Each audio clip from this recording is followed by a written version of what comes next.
JM, y'all. Peace. Bonus. JM, y'all.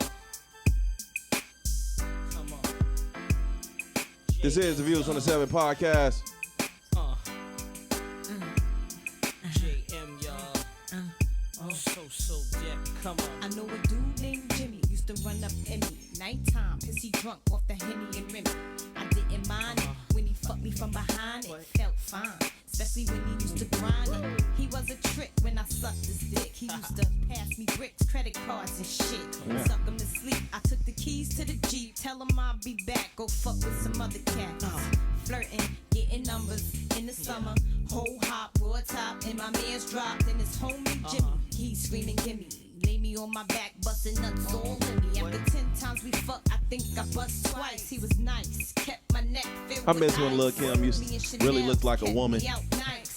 Full sucking his dick, blocking the mic. It was something about this dude I couldn't stand. Something that could have made his ass a real man. Something I wanted, but I never was pushy. The motherfucker never ate my pussy. Skinny. This is the song for Skinny. Yeah, that's wild.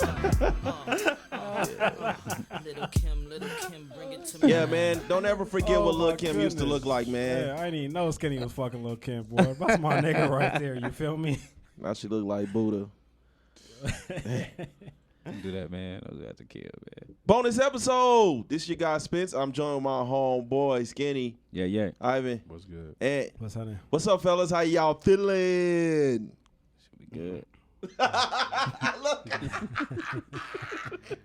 Back in this motherfucker the day after the other one. Yeah. Hey, today, man, we have a bonus episode for y'all. We have the lovely queen, Miss Deborah Porter. Deborah Porter. Yeah. Went through all that before he started. All that we went through before. Oh, shit. Man, shout out to that queen. It might get a little nasty. Do not listen to this around the kids. It's going to be about Black Erotica, man. We're going to get into, what us as men can do better to please our women. Yeah, man, it's gonna get a little wild. This nigga gave y'all a breakdown before, so y'all know this shit finna be nasty. Oh, He this shit ain't finna never be did this. What? Y'all got any thoughts before we get into I it? feel like we in a remake for Boomerang today, man. You got Nasty Nate, Strong J in this motherfucker. You feel me? Miss Lady Eloise, you know what I'm saying? I feel it. Yeah, yeah, that's what it feel like today is, man. Any thoughts before we get into it? Nah, I'm more curious just to hear what the queen got to talk about. You understand me? Understand, mate. Understand, mate. All right, man. Without further ado, here we go. Deborah, my nigga. Shit, dog. You don't watch no Dragon Ball, man. Well, hello. Miss Deborah, how are you doing? I'm doing good. I'm glad to hear from you. I said it right? Yeah, you Oh, did. okay. I've been practicing No, for the not last 10 minutes. Not we. Yeah, practicing. Well, we practice. You are live. This is the Views from the 7 podcast. I do appreciate you. I really do. We here, us fellas, we love to learn. Yeah. And we love to learn from those that come before us. Especially our women. Cool. So can you give the people a little bit about yourself before we get into the show? Yeah, I can. So my name is Deborah Porter. I am now have become the face of my brand, which is Oh Yeah right there. And it's really a community of women of color over 50 who want the freedom to explore and express and own their sexuality. And so with that, and I probably have been involved in it at about 10, 12 years. Okay. we've done live events here in Vegas. We've done live erotic shows. I partnered with the Erotic Museum here. We did erotic scavenger hunts. We've done other events like the Art of Flirting. We even did a barbershop talk with Twix. Okay, shout out. About 2 years ago. So, and that was fun. And we kind of wanted to redo it and just never revisited that, you know. But it was a good turnout, and we learned a lot. Men got a chance to ask questions and be free and talk about what they wanted to talk about. So I've kind of been involved in erotica more than just the 10 or 12 years. Those are probably when I started the events, but I've been writing erotica as an author for probably close to 20 years. So. So that's my game, and I'm sticking to it. So, your target demo is women over 50. Yeah. Is that by choice? Like, are younger women involved, or? Yeah, I mean, we do have quite a few younger women involved. In fact, my daughter, who is, I'm not even going to say, but close to 40, but she was really involved with me initially when we started these events probably about 8 years ago. Okay. So it's not that we're excluding younger women. It's just that really women 50 and over are our target audience, really. Why women 50 plus? Like, why is that your target audience? Well, what I've discovered is that women of a certain age, my age, aren't as sexually savvy as you would think, because we are baby boomers. So we grew up in an era of keep your skirt down, keep your legs closed. You didn't talk about sex. I mean, I didn't have a conversation with my mother about sex. So what you learned was, through trial and error, through, talking in the bathroom, that kind of shit. So it was real important to me to talk about not only sexual matters, but how do we own our own sexuality at this age? Because, I had a girlfriend who was my age who said to me, okay, so girl, I bought this lube. So now what I do with it? So how do I, she said, how do I keep it in me? And I said, oh, baby, well, you put it on him. You're not going to put it in yourself because it's not going to stay. But my point is, there's just a lot of assumptions that older or mature women are as sexually savvy as people think, and we're not. That's crazy to me, because I'm looking at the age of the baby boomers. What years y'all were born? And y'all lived through the 70s. From what I know of the 70s, I would think y'all would be very sexually liberated. So to hear you say women in that age group aren't as sexually liberated as we think they are, it bothers me a little bit. But keep in mind, because I grew up in that, like I said, in that era, and I remember the 70s. I grew up in Berkeley, California. It didn't get no more free love than that. But by that time, I was 18, 19 years old. My sexual identity and what I thought about sex had already been formed because, so I then learned or started to learn about being sexually free and being able to express myself. But even now, it's hard for women, and even younger women, I won't even exclude them, to be expressive, because especially for Black women, we walk such a fine line. Because if I tell you I like sex, I'm going to tell you what I want, I'm free, I want to explore. If I say all those things to my partner, then the eyebrows go up like, you might be a little promiscuous, you might be a little too free.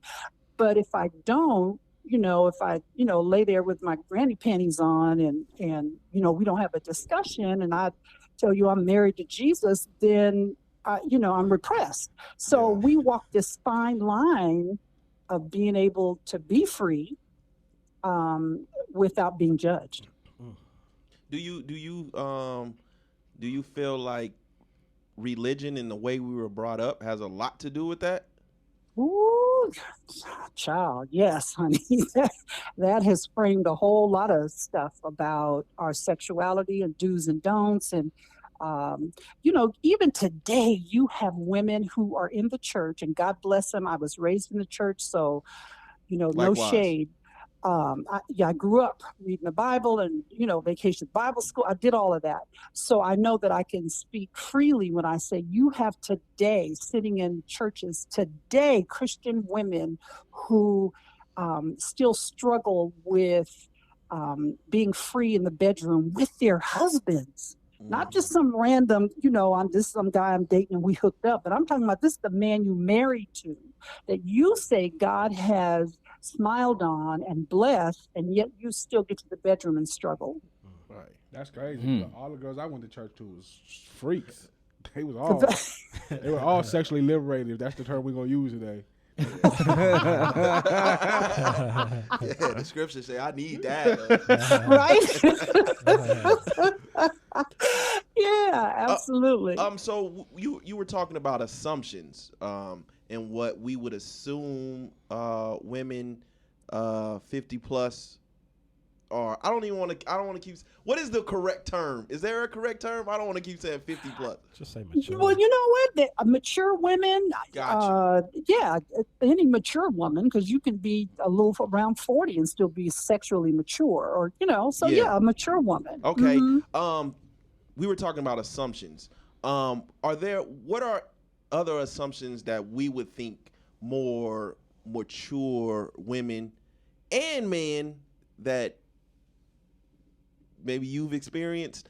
What are some of the biggest obstacles in the bedroom?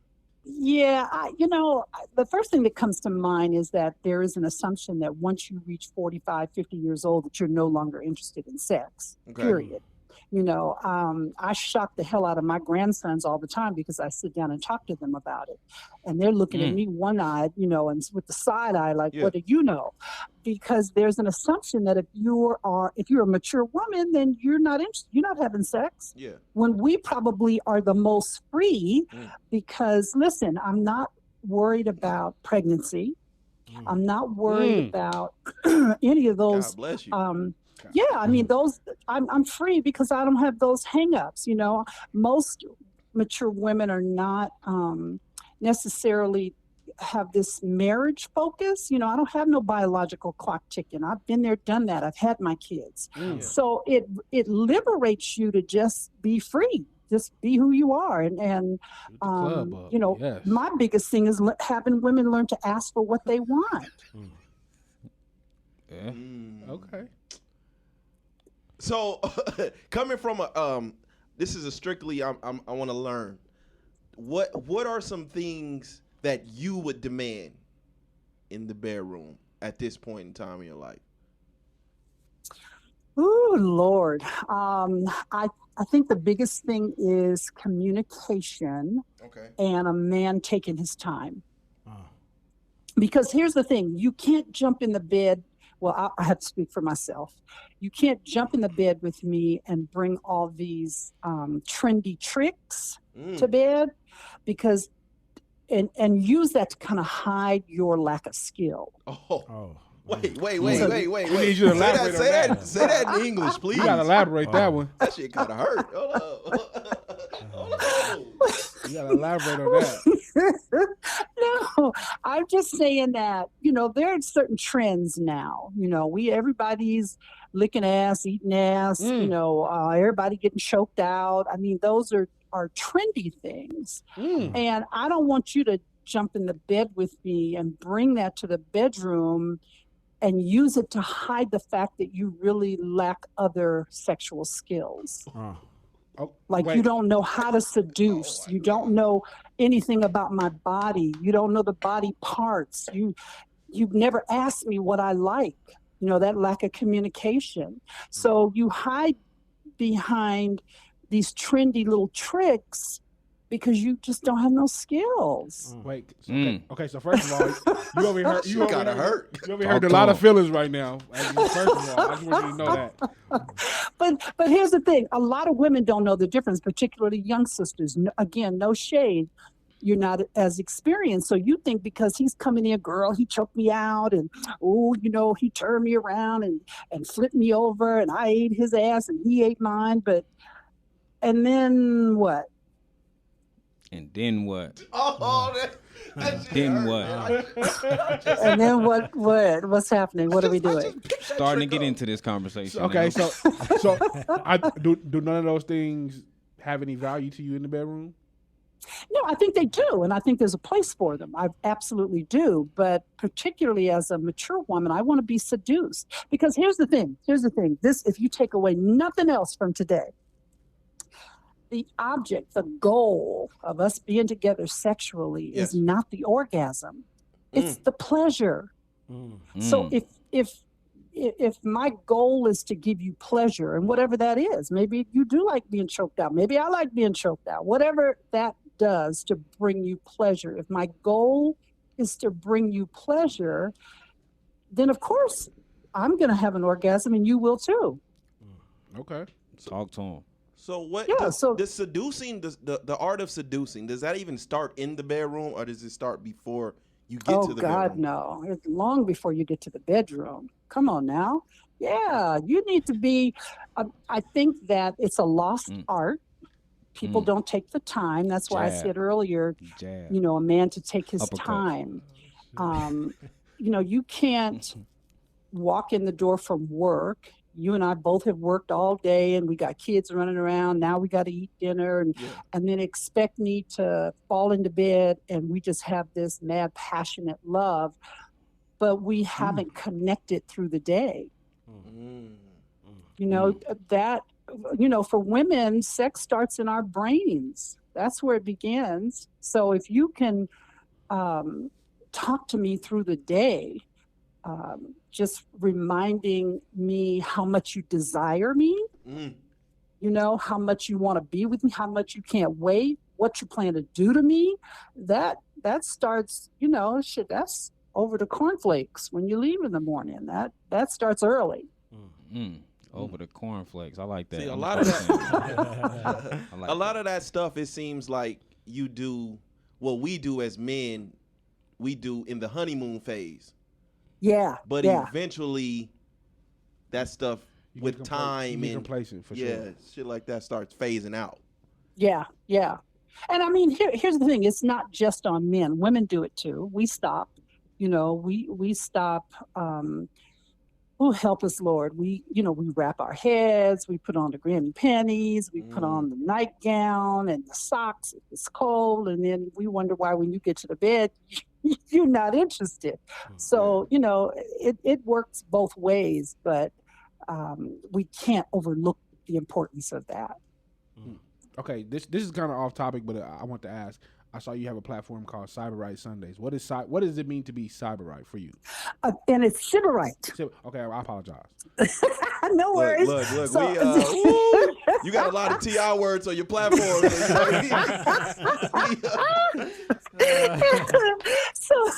So you know, you've heard of hedonism, where someone that is involved with hedonism is very involved with pleasure and the erotic and the sexual, the sensual. And so a sybarite, or someone who's involved with being sybaritic, is along the same lines, except it is more of a sensual luxury piece that's added to the mix. And then it's part of your characteristics. Like, you couldn't stop it if you wanted to. Like, this is who I am innately on the inside. Whereas a sybarite, you can kind of come and go. I mean, where with hedonism, you can kind of come and go. So that's Sybarite Sunday. And I read erotic poetry and erotic short stories and talk shit. And yeah. That was the part where I was kind of like, well, I read the definition. I'm like, what does it mean what does sensuous luxury mean? So can you break that down for me? Well, it's you know, it's almost like what we're talking about, you know, taking your time and understanding erotica, because they're very close. They're very close. When you talk about erotica and sensuality and luxury, they're very close. Erotica is not porn. And I used to say this to the actors that were in our live stage performances, you have to be able to define the difference. Because I'm guaranteeing you, if you go back to your family, they go ask you, girl, you doing porn now? What you doing? Yeah. So they have to understand that it's sensual, it's touch, it's smell, it's the arousal of the mind, it's implied. So if I wear a pair of booty shorts, that's implied of what my punani look like. But if I just walk in there with no panties, crotchless panties, then there ain't nothing left to the imagination. You can see it. Right. So there's a difference, and that's where Sybarite comes in. It's the luxury of that implication, that implied sensuality. Ooh, hey, look here. You cooking today. Ooh, hey.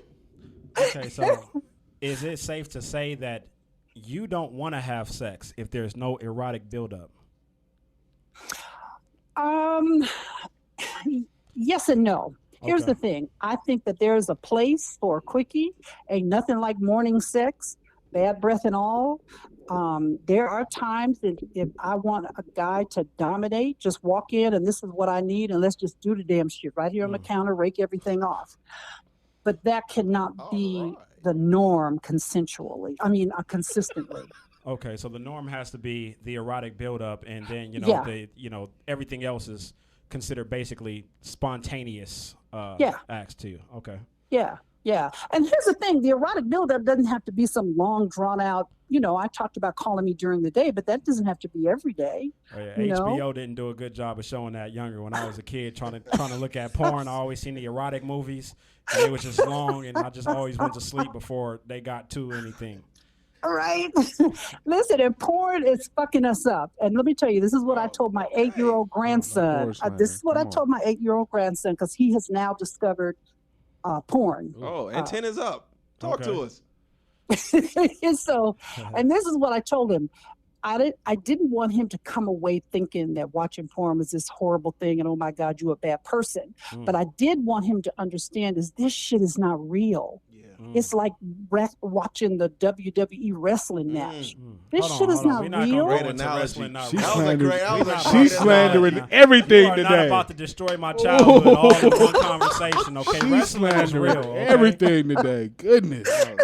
Wow, that was an awesome analogy. Yeah, this shit is not real. Sex doesn't happen like that. Women are not always ready, and we walk in the room and my pussy is shaved and I'm just waiting on you, and I'm always hot and ready, and you always got a hard on. But sex is messy, it's funny, people fart and poot, and shit, especially as a mature woman, you lay back and your titties go on either side of your chest. Them the best titties. Them the best titties right there.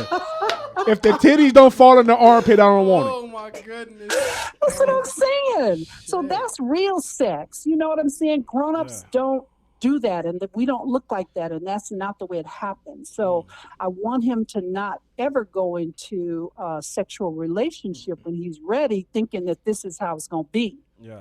Because that's not how it works. Yeah, he's going to constantly be let down if that's his vision of sex every time. Yeah. You and then you'll measure yourself, your own performance by what you watch these porn stars do. Well, I base my performance off of the porn, so but I am disappointed. I've been disappointed in a lot of women for not playing out the porn scene right. So now I gotta send out an apology. I'm going on an apology tour basically. There you go. Call them up. We recently found out about the Maca pills. So, we reincarnated up in here. You know what I mean? Not everybody. I guess some of us we need to drink more sweet tea around this motherfucker. Maybe they can start working the way it's supposed to. Hey, I don't need no Maca pill around here. And the grapefruit and all that shit. Come on now. So did you have you said your daughter was in her 40s, so you had your daughter kind of young? Yeah, well, not super young. First of all, I'm gonna blow you away and tell you my real age because I'm not ashamed. Okay. I just turned 66 in March, Oh, okay. Oh, Okay. and Nice. All right. so Oh, you I my just have dad's good age. genes. You my dad's age. Okay, so Yeah. so with you turning 66 in March and you know, being into sex that much, are you more targeting younger guys in their 40s and early 50s? Because I tell you right now, when I'm 66, I have no plans whatsoever of doing anything. So, what do you see on the opposite end? Put your dick on the table Well, already? you're Seeing right. on the opposite end of your exact age from the males. No, I wouldn't date a guy under 50 ever. Okay. Yeah, no. And listen, part of that, look, Jada Pinkett Smith just put August on Perfect. blast. Some of these young guys can't shut up. Mm. You know, instead of him just getting it on the regular and enjoying himself, he out here blabbing and talking, you know, proving his young age. Come on now. But see, y'all got that, man. Y'all got that gold down there. Right. Shit, because Jada's like, I think she's 48 or 9 or somewhere along there. She's getting up there. Yeah, that's her fault. She done fed that man Lucky Charms, then took away his breakfast bowl. You know, that's on her.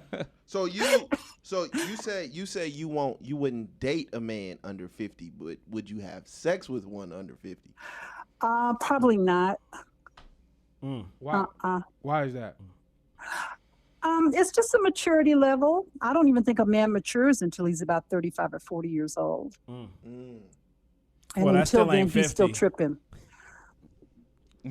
Okay. You said what? I said that still ain't 50. I mean, 35, 40, you know.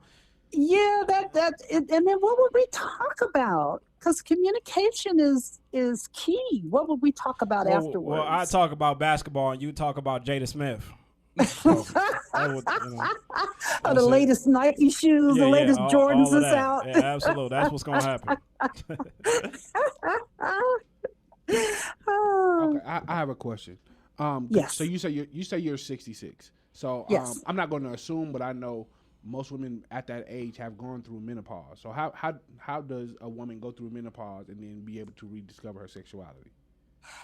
Yeah, menopause is a trip, and it's a fact of life. First of all, you can't escape it. It is what it is. And you know, last year I spoke at the CBD IO conference and talking about this very thing about menopause and how a lot of women are missing out because they're not including CBD and some other natural remedies, you know, in their whole sexual repertoire, because there's all kinds of benefits. For example, with CBD that can help lubricate. It helps heal. I mean, there's just a host of benefits. But I can say this: lube is your friend. Lube is your friend if you're in your 40s. I mean, it just allows you to extend the sex because, first of all, a dry vagina caused by menopause has nothing to do with a woman's arousal. Yeah. Okay. Because I can be aroused, I can want to have sex, but because of my age, my body is like, I don't think so, not today. So you get around that by, you know, using a good lube, incorporating CBD. You know, some women take fish oil. I mean, there's a host of things that you can do, but it is a factor that you have to deal with. So are the issues that are associated with menopause, is it more physiological? Is it more emotional? Is it more mental? Like how would you characterize the issues that are brought on by menopause? Well, I think it's really a combination, but definitely more physiological.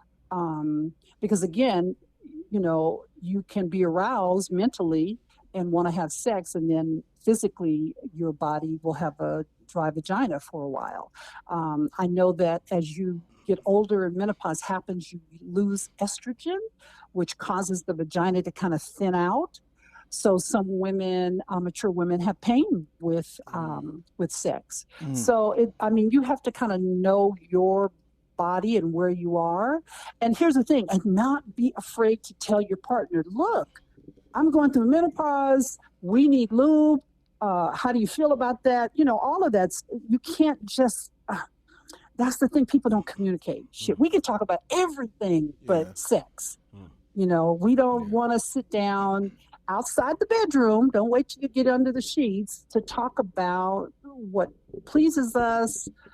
You know, most particularly black women don't even know where all the body parts are. They never took a mirror, looked down there, so they couldn't tell you the labia from the clit, from they don't know none of that. So if I don't know, then how the hell am I gonna tell you, baby, touch me here, no, do it over here. I like this, like that. I could say that's the same thing for men. So if you have two people that are really inexperienced, it's a shitstorm. Yeah, which again, that's why sometimes the younger crowd will fall back on all these tricks and things, you know, that they've heard. Nigga ain't never, you know, choked nobody out in his life, and now you're gonna knock me out on the bed because you don't want to spend time asking me about, you know. So I'm laid up here unconscious because you don't even know where to choke me. You done messed around and fucked with my carotid artery. You know, come on now, because we don't want to spend the time talking about pleasure. Yeah. You know, what turns you on, what pleases you. Some, you know, men like their nipples sucked, some don't. Some women like to be touched, you know, on the clit, some don't. I mean, but you won't know till you ask. Yeah. Yeah. Some men like a knuckle in their booty too, but we ain't gonna. That's a different episode. So I saw you speak about my fault. Oh, you right here. I ain't see you right there. My fault, brother. I saw you speak about you talked about a woman, like, you know, getting in the mirror and examining her own vagina. Like, so do you encourage masturbation? Oh God, yeah. Because how you gonna know? How you gonna know what you like? Okay, the clit is the only thing in the human body, male or female, that is designed solely for pleasure. There's no other function for it. That's why God put it there. Agreed. So how do you know how much pressure you like? Do you like it fast? Do you like it slow? You won't discover any of that until you explore your own body. So masturbation is key. What's a healthy amount of masturbation for a woman in your age range? Oh shit, I don't, you know, it just depends. It just depends, because you know, it's like I tell my grandson about porn. Same thing with masturbation. I don't want to do it so often till I'm not interested in having sex with a man. Yeah. You know, if you masturbating 5-6 times a day, you might need to get out more. So, but if you've gone 3, 4, 5 months and never touched yourself, well, you might need to, you know, do a little self-care. Yeah. I think that's why when it comes to masturbation and toys, for some of us men, we are a little threatened by it, because we feel like if you're doing it so much, there really is no need for me, or I have the feeling like I can't please you. Yeah. If you know, here's the thing: men need to get this in their head, and I swear to God, you'll be better for it. Masturbation or sex toys will never ever replace your dick. Period. They make Ever. me feel good. Ever. Yeah. Because here's the thing: it's not. If I was just looking to something to fill the hole, then I could buy a dildo and fill a hole and be happy. But it's your smell. It's the hair on your legs, because it's so different from mine. It's the texture of your skin. It's the shape of your face and your jaw, how your hands are bigger than mine. I mean, it's the whole masculine package that comes with the dick. So the dildo's not gonna give me all that. Yeah, I don't got bigger hands over here, so.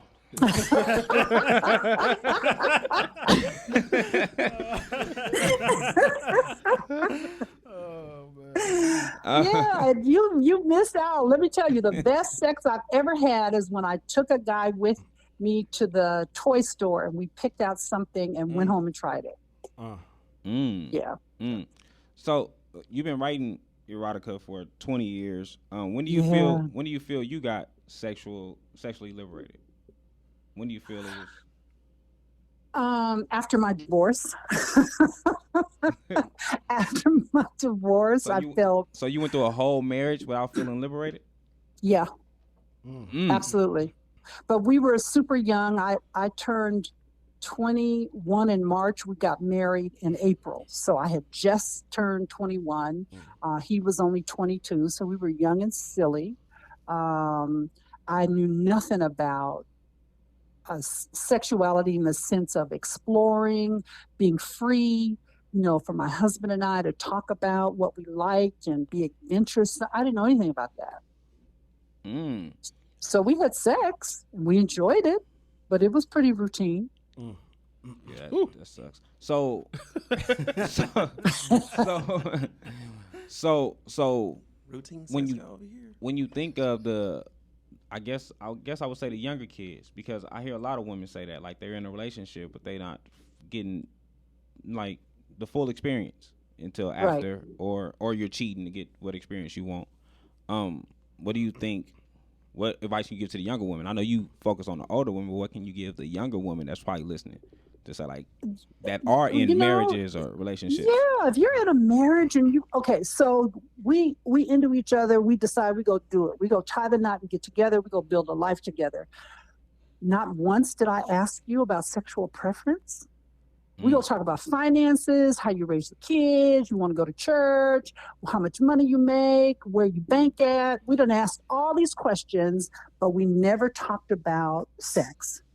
Because I would want to know from this future husband, well, how often we go screw? I may want to screw 3 or 4 times a week, and you may say once a week on Sunday is fine. So, you may say, hey, baby, I want you to come to bed, strip down naked, don't have nothing on. But I come to bed every night with my head wrap and the headscarf and the nightgown and the socks on. So we fail to have sexual conversations even before we get married. But okay, so we went down the aisle. We didn't have a sexual conversation. Well, damn, don't you think over breakfast one morning we ought to say, look, let's talk about how we're going to be compatible. Yeah. And it's a compromise. So, all right, he want to have sex 4 or 5 times a week, and sis, you are once a week, or you got to step your game up, and vice versa. But you won't know that till you have a conversation, and we're not talking about it. We're not having those kind of conversations. Right. We get in it, but that's my husband. And maybe he's one of them jackrabbit fucks where, he's in there 4 or 5 minutes and just funny like a rabbit and then jump off and go to sleep. There's no communication. You ain't touch me afterwards. Ain't no cuddling, no stroking. Life is rough. Yeah. Life is rough. Life is rough. That's over 40 years ago. Y'all didn't have sexting or none of that. So how could you bettered it? You didn't have sexting. You didn't have I just seen this on the internet, let's try this. You didn't have them spare the moment, spontaneous moments. Yeah, we didn't have the technology, but don't be fooled. Women, let me tell you, I was probably about 10 or 11 years old when I heard my mom and her friends in there talking about a man kissing her between her legs. I had never heard of anything like that in my life. And I was kind of like, what did she just say? Like, I know she didn't say he put his head down there. So we've been experimental, even though it's kind of been on the under. You know what I mean? It's not something you talked about. I talk to my daughters now openly about it. That's not something my mother did with me. Yeah. The guys here have tough times talking to their daughters about sex. Oh, I'm not doing it. I'm not having no sex conversation with my daughter. Yeah, I don't have a tough time having that conversation. Okay. Yeah, we 2 for 2 in here. Yeah. Two of us ain't taking a chance. The other 2 is. All right. One guy willing to buy toys and everything. He willing to make sure his daughter's okay. Oh man. Wow, you remember that? Yeah. So we had an argument, right? And the debate was whether you would teach your child how to please themselves, or at least talk to them, versus them learning from said man that isn't good for them in any way. Yeah, I know it's hard for men with their daughters.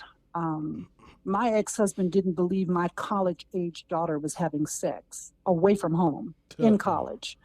And I said, she's probably screwing as often as she can. Come on now, wake up. So I know it's hard for guys, but you have to,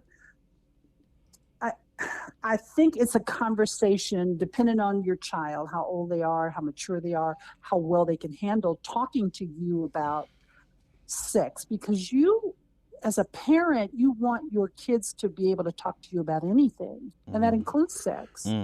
So you may have to let them take the lead in terms of the conversation, but you have to say something.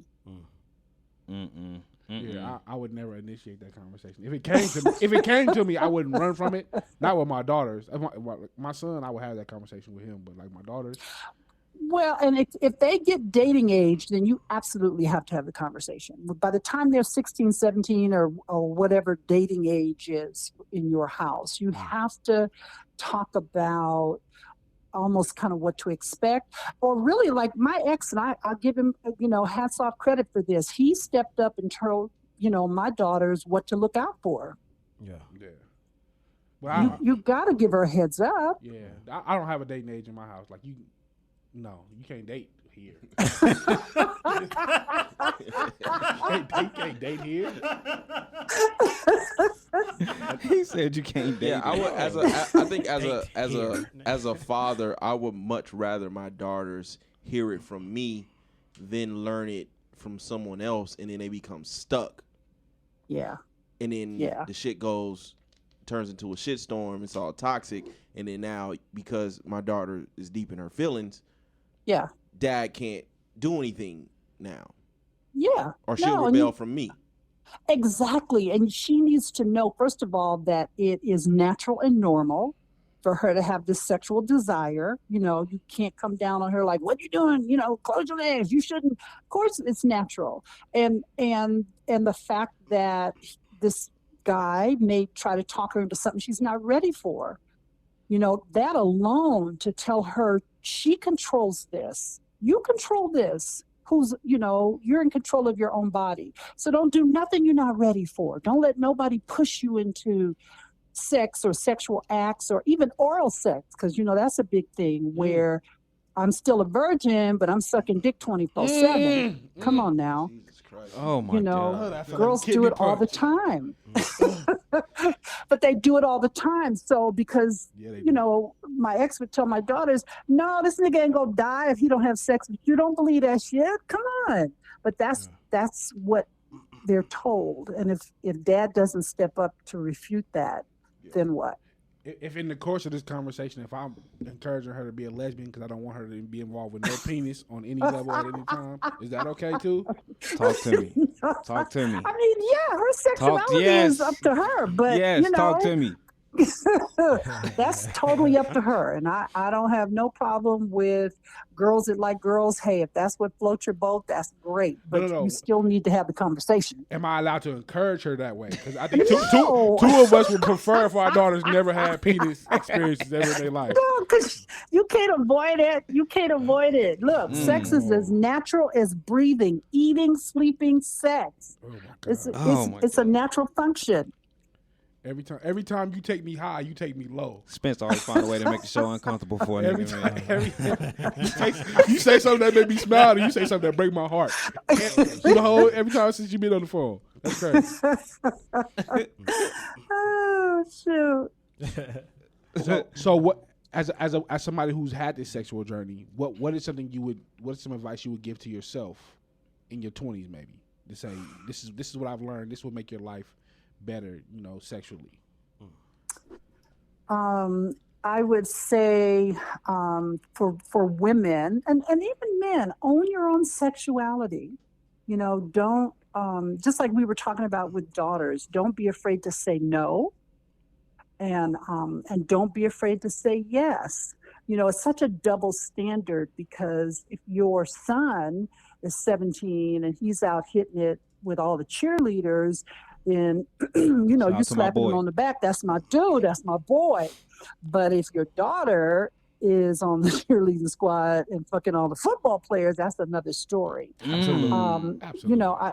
Yeah, it is. And so I think if I had known, 20, 30 years ago to just be myself and know my body, learn my body, and learning to ask for what I want sexually. I didn't know anything about asking in marriage when I got married to ask for things I wanted sexually. Like, what? You mean I can ask?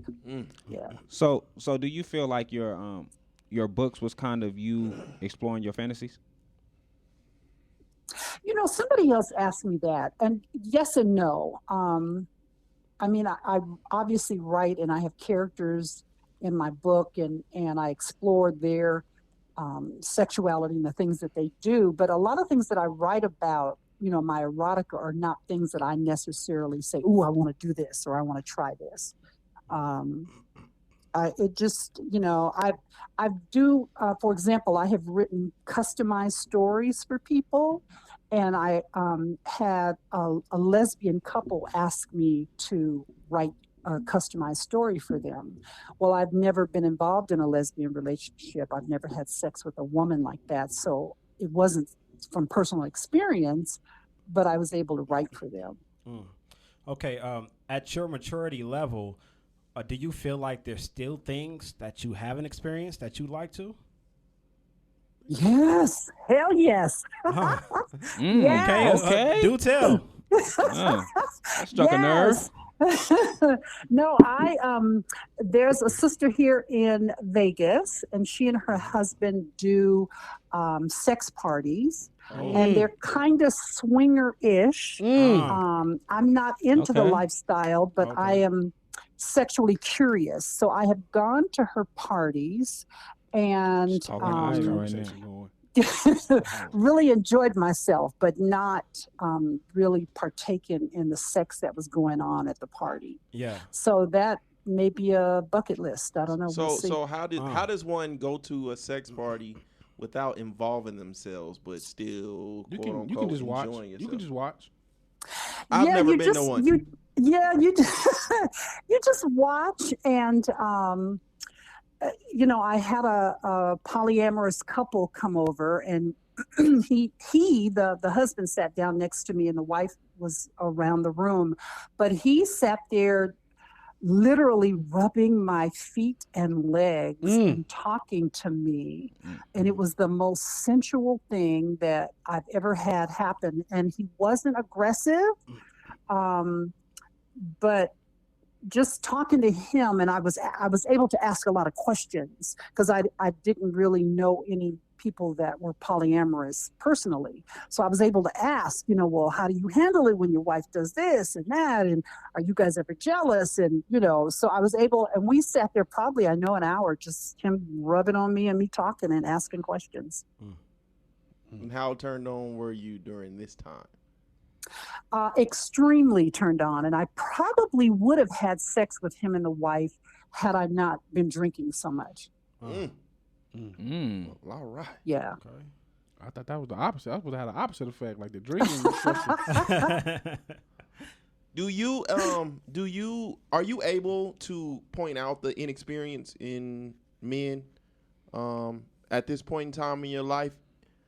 One, and two, what do you do with that? Do you take your time to teach them, or do you call them out on it? No, I don't think I'd ever call them out because, sex should be a pleasurable experience. And I would never, ever want to embarrass a guy or, have him feel less than. We might not ever have sex again. Yeah, no, that's foul. I'm sorry. Yeah. For you to get up and talk about the size of a man's penis or what the hell was that? And that wasn't shit. And that all you got. And that's not productive. Yeah. For the ones ain't packing, tell them. I need a 60-year-old woman. I see that now. Cool. Bet. Yeah, that's not, and here's the thing. Any guy that would put up with it, come on, just get up and walk out. How much pussy is out there in the world that you need to be with somebody that is not going to make this a pleasurable experience? Who's next? I'm out. So I would never call out a guy. Okay. But yeah, you can you can definitely spot an experience. Now, I'm not into teaching in the bedroom because you have to come with some skill, but I might say, like, baby, slow down. We're not in a rush, that kind of thing. Maybe some guidance, but not really teaching. Okay. So for you as an individual, what's more important, sensuality or intimacy when it comes to sex? Ooh, probably sensuality. Okay. Because here's the thing, intimacy doesn't imply sex. Exactly. Because we can be intimate and I can feel safe and trust you enough to open up and tell you my deepest, darkest secrets that have nothing at all to do with sex. Yeah. And we will have shared an intimate moment. Okay. Where sensuality is tied to sexuality. So probably the sensuality. Okay. Okay. So you say you write erotica. Is there a difference between black erotica and just erotica in general, or is there not a distinguishable difference? I don't know if there's a big difference. Like, I don't know if you took two stories and read them, if you could tell the difference. But our experiences are just different. Yeah. We talk about the club and, things like that maybe white writers don't have that. Or here's a difference you can tell sometimes, because a lot of white writers will write, they'll use cock instead of dick. There's a couple of little terms that I think more Caucasian writers use than black. I mean, we don't call it, it's a dick. It's a dick or penis. It's not a cock. Yeah. Okay. How much does somebody like Zane inspire you when you think about erotica? Or is she like the GOAT when it comes to black erotica? And who is that you said? Zane. That's the only name I know that's a big name as far as erotica goes. Oh, yeah. No, I like Zane. And she's been around a long, long time, but there's so many other black women. Okay. Candy Burris, even though she's on the Atlanta Housewives, way back in the day, Candy was doing like live kind of talk show, sex talk stuff way back, even before she had a toy line. Okay. So she's not necessarily an inspiration, but she's been around a while. My really, really good friend, Ollie Levy, who's in Los Angeles, she was a writer for Sex and the City. She writes erotica. Another good friend, Rundu Staggers, who's out of Atlanta. She's a good friend. She does black erotic photography. Then there's Jet Setting Jasmine, who she and her husband do more BDSM and kind of fetish stuff, but they've been around a while. Marla Stewart out of Atlanta, she and her partner started Sex Down South. It's a huge conference down there. Scotty Lowe. I mean, and I'm for every woman that I've named, I know there's probably 20 more. But there's a lot of women that have been doing black erotica for quite a while. Audre Lorde, who is she's passed now, but she was writing poems and shit way before Zane. Yeah. Okay. Yeah. So is by the list of names you just gave me, it sounds like black erotica is a female-dominated industry. Is that an accurate portrayal? Is that an accurate assumption?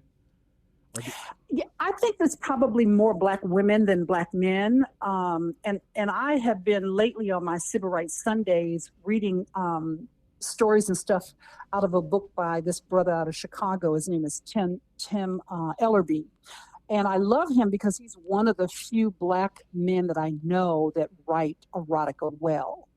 Sometimes they do poems, but in terms of short stories and really hooking you and writing with a lot of sensuality and stuff, he's like top of the list in my mind.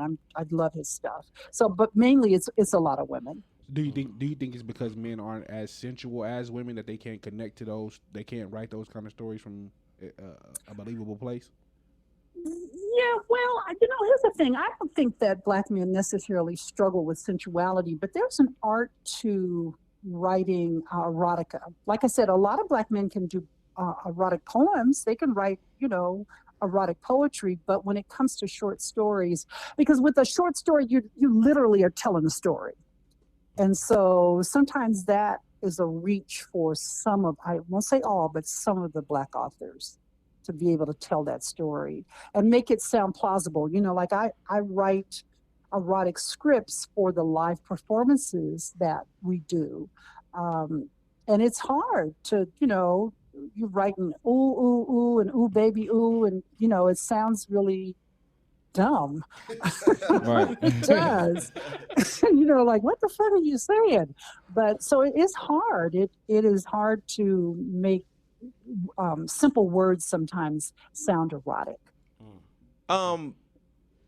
Do you think people attain true sexual freedom in their lifetimes? Because of all the restrictions and societal norms and religion, it just seems like it's very rare for one to do so. I think we're getting there, and I think Black women kind of trailed behind white women. First of all, white men have led the industry when it comes to porn, erotica. That entire industry is led by white men. And then right behind that, probably are white women who, you know, they're stepping up. I mean, come on, when Donald Trump won the presidency, you know, what thousands of women hit, you know, the Washington Square with their little pussy hats, and you know, they were in it. So they've come a long way, but I think Black women kind of bring up the rear. Okay, being that you write erotic poetry, a lot of the songs from the past, you know, they'll be sexual, they'll be romantic, but you know, they're a little covert basically. And today a lot of the music is, you know, just out in the open, you know. Right. Do you for one, do you have a problem with that? And you know, two, would you like to see the artists of today be more artistic than, you know, just coming out and say, oh, you know, I want pussy or I want dick? Yeah, I mean, I just think it again, you hit the nail on the head, in my opinion, that it lacks creativity. Okay. That it doesn't, you know, sometimes I read the lyrics of some of these songs, and I'm like, well, how long did it take you to write that? I mean, what, you're in the bathroom and you wrote this down and now it's a hit song? Yeah. Because there's no creativity put in it. Yeah. Like, come on now, you couldn't figure out a phrase or how to turn, you know. Here's the thing with, if it goes back to like 5th grade English, you know, there's a simile and there's a metaphor. Yeah. I mean, you don't know how to turn those phrases and show your creativity. Yeah, I think it's a waste of, I'm gonna say a waste of time, but it's a cop out. Yeah. Like, it's easy. Yeah. I agree. You know, shout out to the City Boys. Oh, that's fun. Oh man. With all the weapons, I'd say, like all the toys. See, when I was growing up, or you know, when I listened to you know, older OGs, when I talked to them, fingering was big. I don't know back then, but it was for me and for the people I talked to. But with so many things now at your discretion, has it become like a lost art, or are people, is it just less desirable for women? I know a lot of women say men really don't know how to do it. True. That's true. Yeah, and but you know what? See, that goes back to knowing the female body. So you figure if you stick your finger in and rub my clit, then girl, hey, this is gonna be all good. But the clit is not even designed to take prolonged stimulation. Like, you can't be down there rubbing an hour. Come on now. But so you have to understand that there's a vulva, you know, there's a labia that surrounds the clit. You know, a lot of guys will ignore that. You know, the G-spot is still being debated, but you need to see if you can find it, if she's got one that you can find. So there's a whole exploration. But here's the thing. Can you imagine it don't rain shit here in Vegas, but okay, it's a rainy afternoon. You and your girl, your wife, you're in bed, you decide, let's just explore. Yeah. Kids are gone, we go put some music on, light some candles, and the goal isn't to have sex. The goal is to just explore. I want to explore your body. I want to see what works, what you like, what you don't like. Where's the labia at? Do you have a G-spot? How can I find it? You know, where, okay, so the vagina is here. The clit, does it grow? Men don't even realize it grows during excitement. During arousal, that shit gets big. Sound like a You know, penis. let me see what yours looks like when you're fully aroused. I thought that was just You know, Sierra. again, let's spend some time just together exploring each other's bodies before we just jump in and have sex. And fingering is huge. It's huge. Thank you know, you. because how else are you gonna find out? Now, cut your nails and wash your hands. Don't come in here from the garage with no dirty The nails is always fingernails. cut. Talk about, you No know, cocaine on your girl, I'm gonna fingernails. finger fuck you. Not with those hands, you not. Yeah. My man in here got them vampire in Brooklyn Nah. fingernails. Listen. Talking about fingering somebody. Listen, I cut the right nails. I had to explain this to a friend before. I have certain Yeah. nails that's always cut. Yeah, that you got to keep your nails cut, your hands clean. Go wash your hands before we get started. So if somebody came to you and they were saying, okay, I haven't been into toys, like I'm looking for something for me and my partner to kind of get into toys, like what would you recommend them? Like as a starter kit, like you know, Starter kit. You know, it depends on the guy because some guys are intimidated by something. So I think here's the thing: the guy and the girl need to go into the toy store together. Baby, would you try this? That ain't for me. Ooh, look at this. What do you think about that? I personally like the cock rings that vibrate because they bring pleasure not only to him, but because they vibrate, they bring pleasure to me. So if he puts the cock ring on, not only can he feel it and it all through his balls, but then I can feel it. So Shit, you can go it works. It's a quick sensation win-win after for everybody. Yeah. Splash. cock ring. Give me two more. Give me two more. Well, let's see.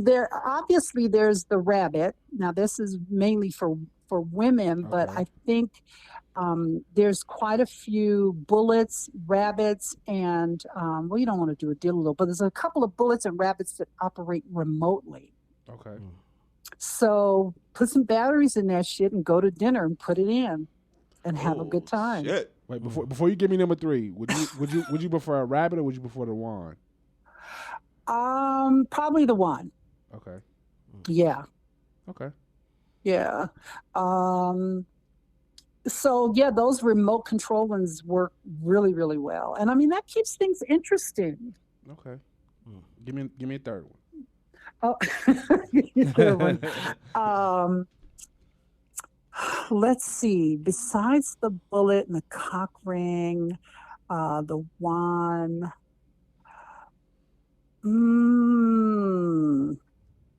There are some dildos that have some, I think they're by Lelo, Lelo, that have some really good shapes to them, and they're easy for guys to palm and still insert it correctly.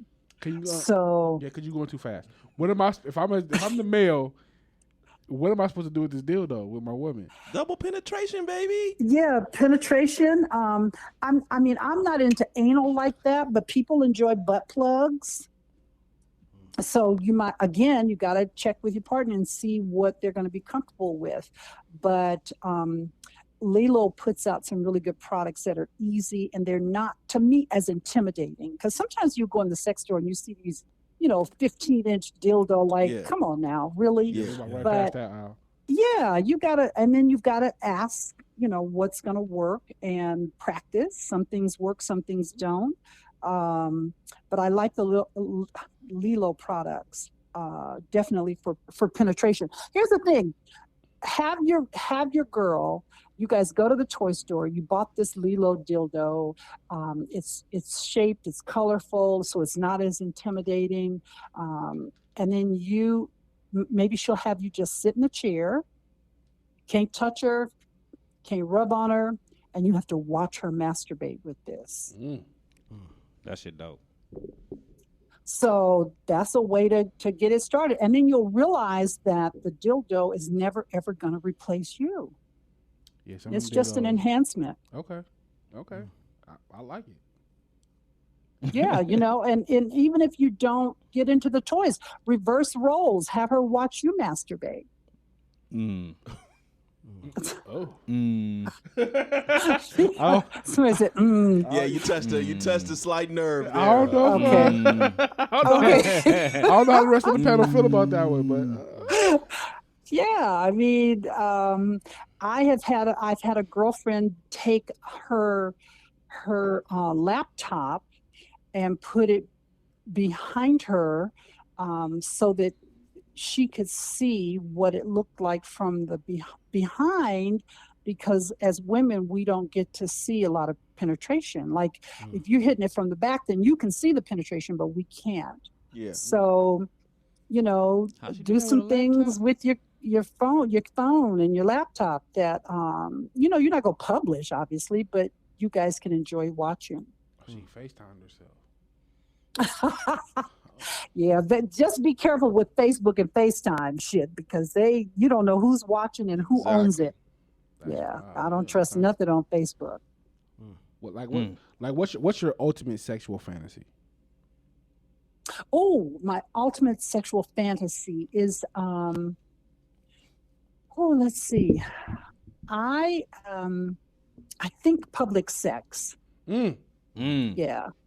That, and I've gotten close, but not quite.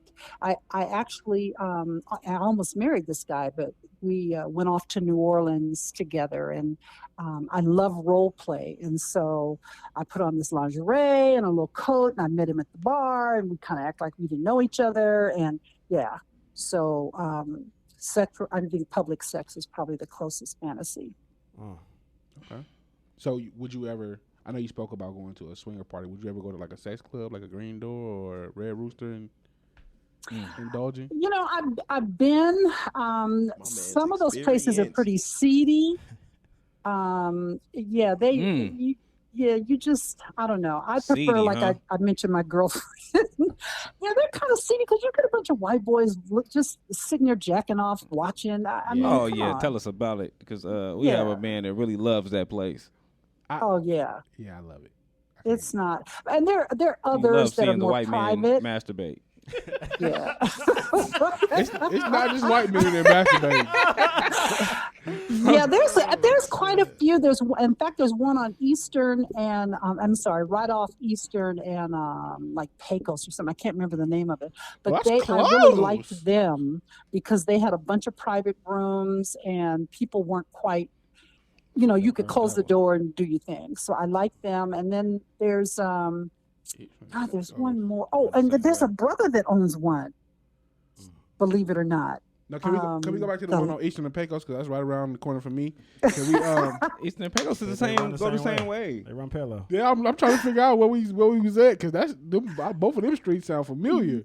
Yeah, why can't there? Okay, so if you're going down. Is it Eastern or Pecos? Okay, so if you're going down Tropicana and you pass that Walmart before you get to Pecos, right? Yeah. And you make that right. I think it's Pecos. Okay.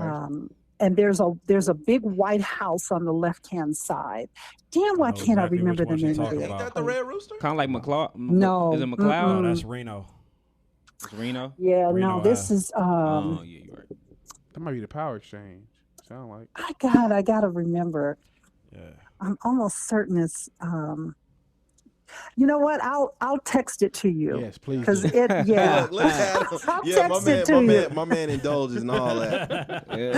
Yeah, because it is a lot. I enjoyed myself. I mean, and it's set up so that you can watch. You can just walk around. They've got a huge courtyard in the back that's open with. The last time I was there, it was kind of chilly, so they had the lamps running and everything, and it's cool. I liked it. So you don't ever take that sexual energy that you feel when you're in these settings and go home and have somebody there waiting for you? Oh no, It's, you know what? It's just too dangerous. Okay. Yeah, it's just I don't trust it. No, I No, mean, I have to- somebody you already involved with. Like you don't, because the only other woman I know that's done it that way that just goes to watch.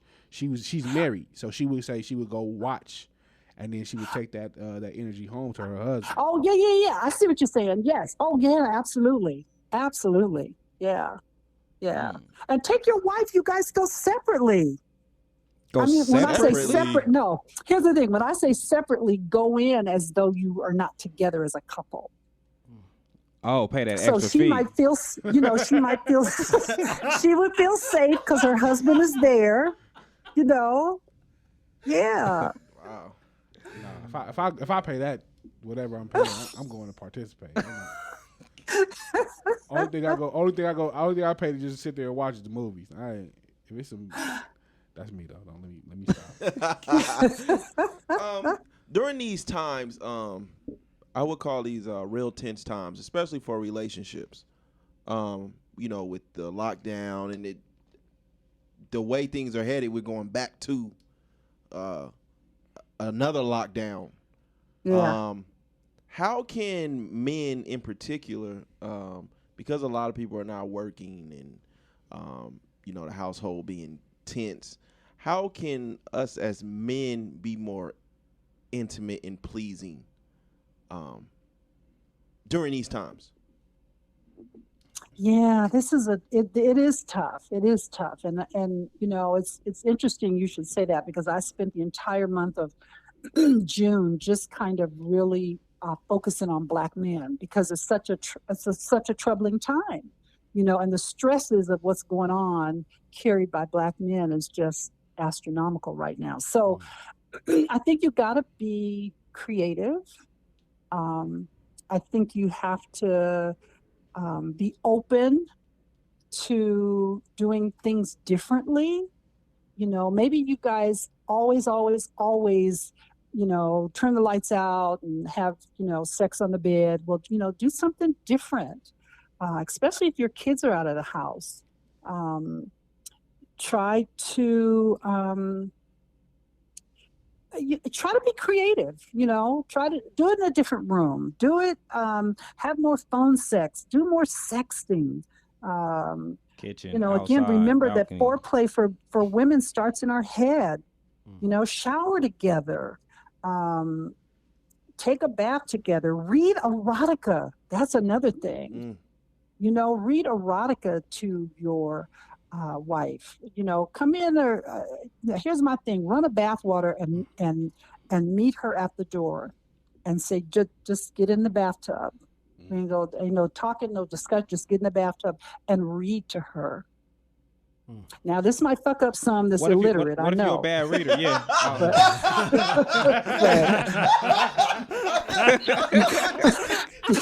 You can't pronounce the words.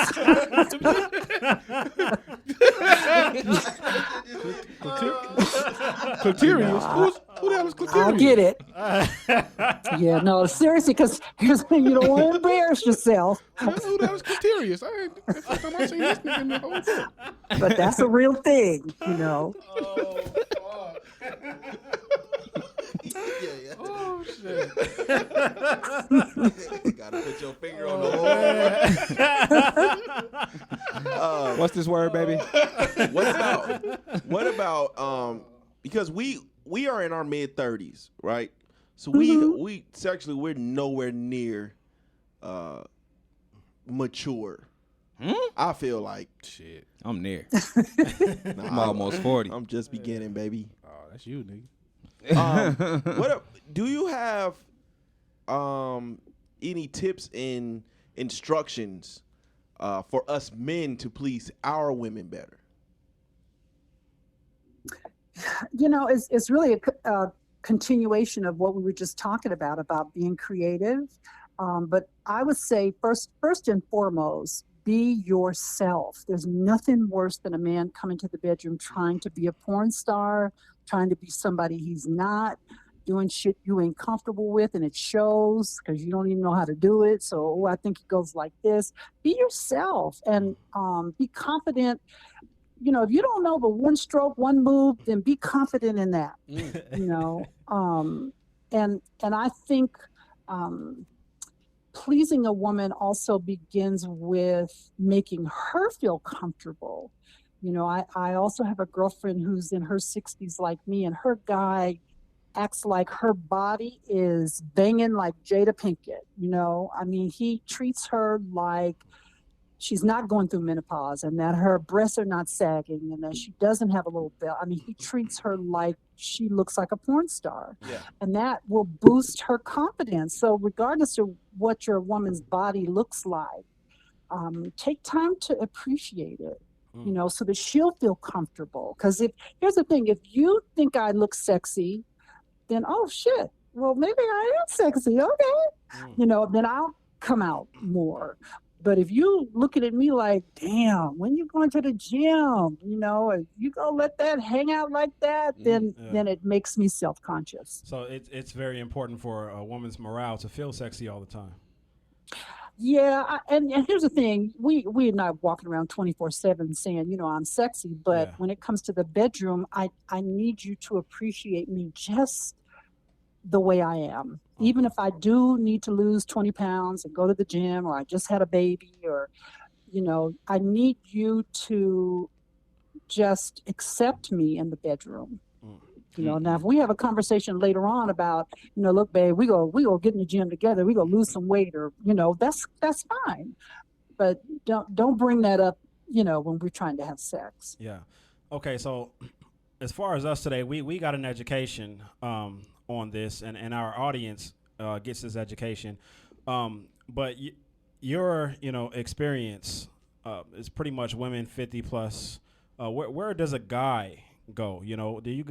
Have you considered making it a co-ed experience, or do you have any suggestions on a similar experience for men? Yes and no.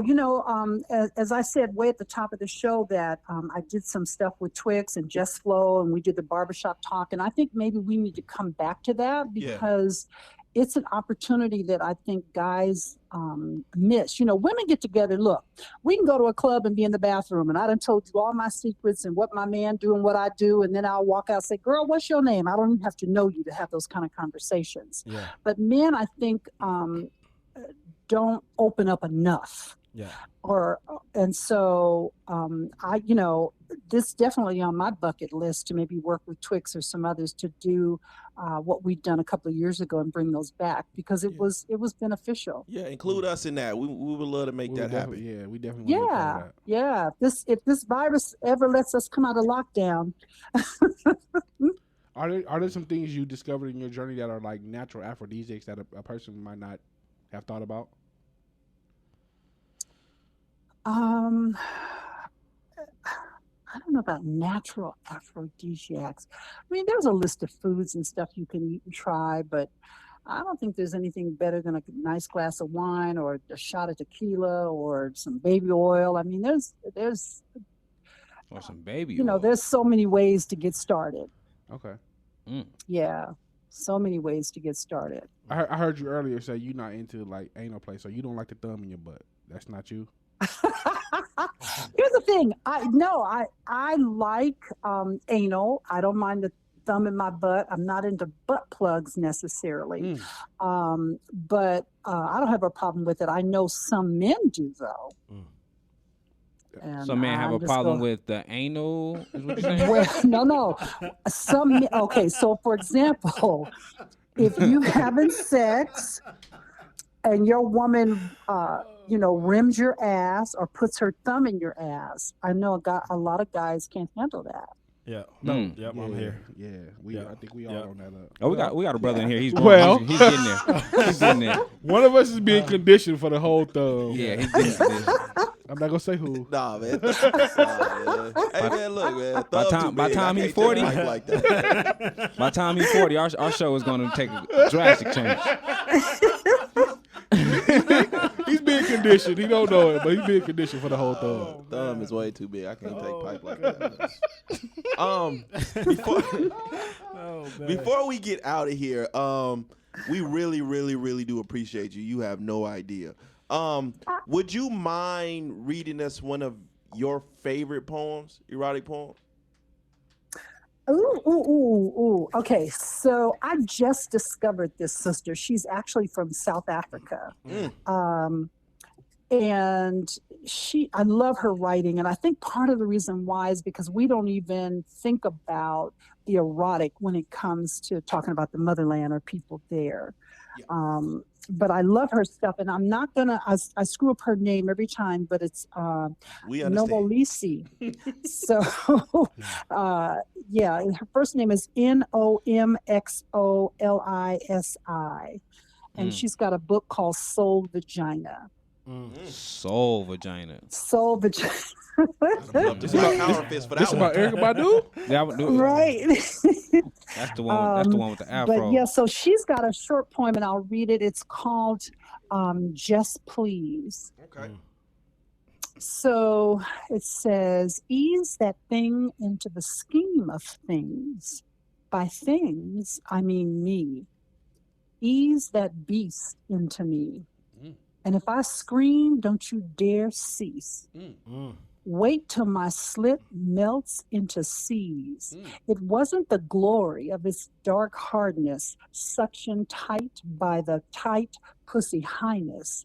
It's how he sang love songs, songs with his cock, as his hands kneaded into my skin, searching for symptoms of arousal.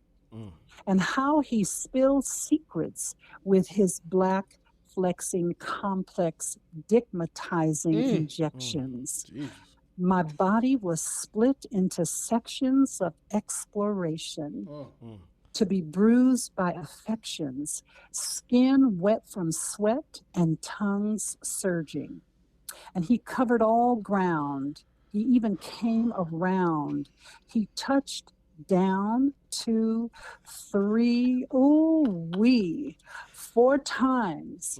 And I cried, stifled by the black revelation of just please. That's one of my favorites. Yeah, I know myself. I've never ever heard erotic poetry. Really? That'll get me in trouble. Hey, I don't remember messing with her, but tell her I appreciate it. You know what I'm saying? Yeah, tell her I appreciate it. She can put my name at the end next time. That'll get me in trouble. Yeah.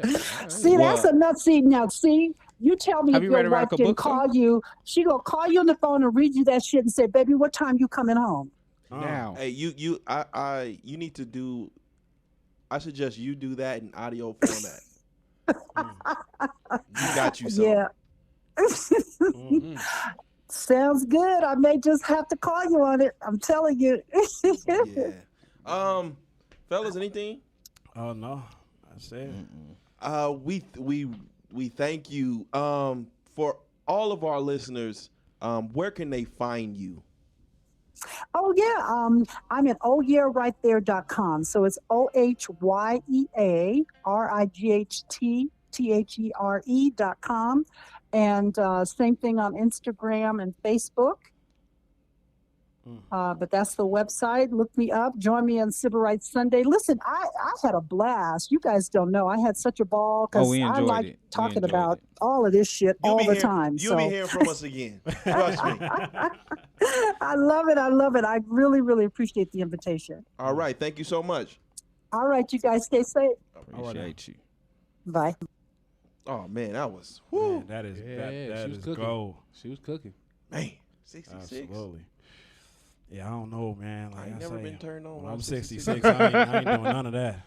What? Angela Bassett like 60-something? No, I'm just saying when I'm 66. Oh, I ain't, no. No. Yeah. Shit, my dick already feel like it's 60, so, shit. Yeah. I ain't got no shot at 66. I don't know them probs. Michael Pill's got it. The hope, baby.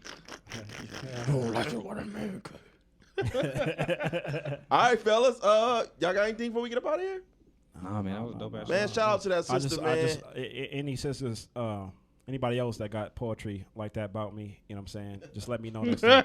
Yeah. Sometimes, man, you just got to sit back and you got to learn, man. And again, I always tell y'all it starts with our more mature fucks. Erotica Absolutely. books is dope, but I've never really heard the poetry. Nigga, that shit right there, nigga. I was like, woo, Yeah, we she's all cooking. right. She's cooking right there. All right.